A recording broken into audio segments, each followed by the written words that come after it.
happening around the world. What happening? Given the recent events happening around the world, why is it that people do choose to create excessive violence, thinking that it is a solution?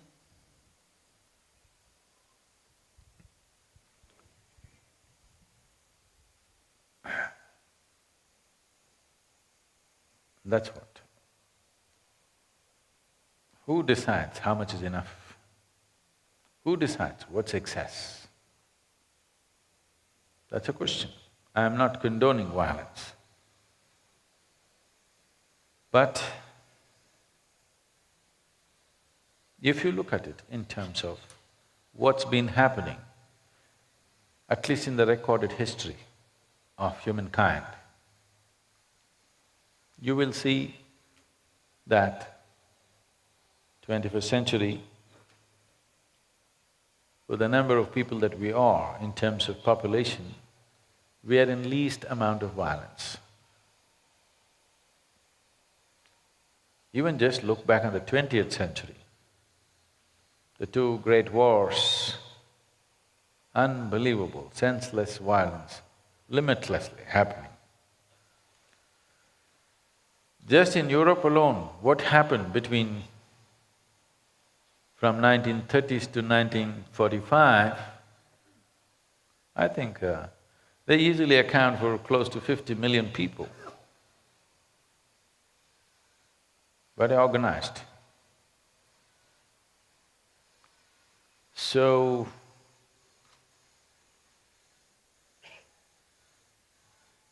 when it happens to us, when violence happens to us,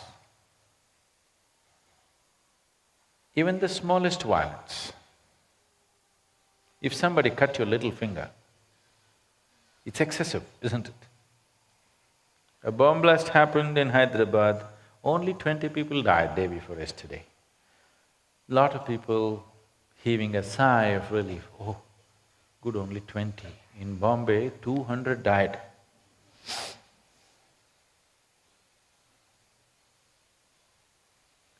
But when it happens to us, even if they pull one hair out of your body, it's excessive, isn't it?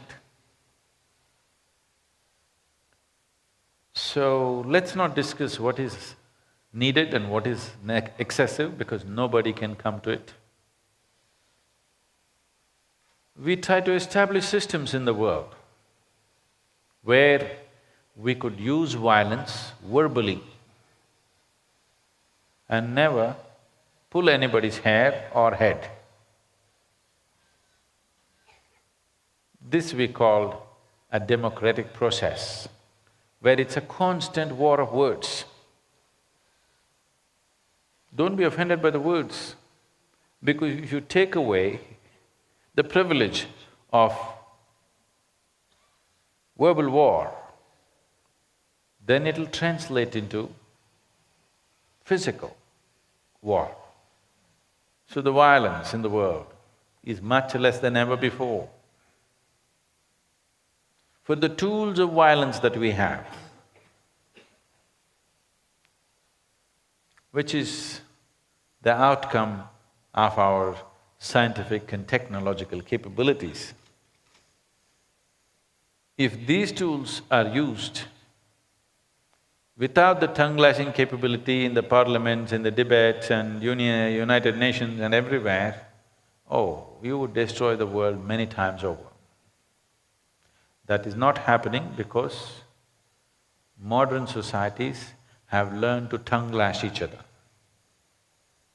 We can say nasty things about each other. These days, we do not even have the courage to say it in front of them, so you blog.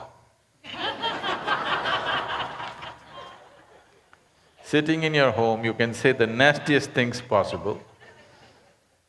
It doesn't matter, it's true, untrue, whether somebody's going to read it or not, it makes sense or it doesn't make sense, doesn't matter. Simply say something.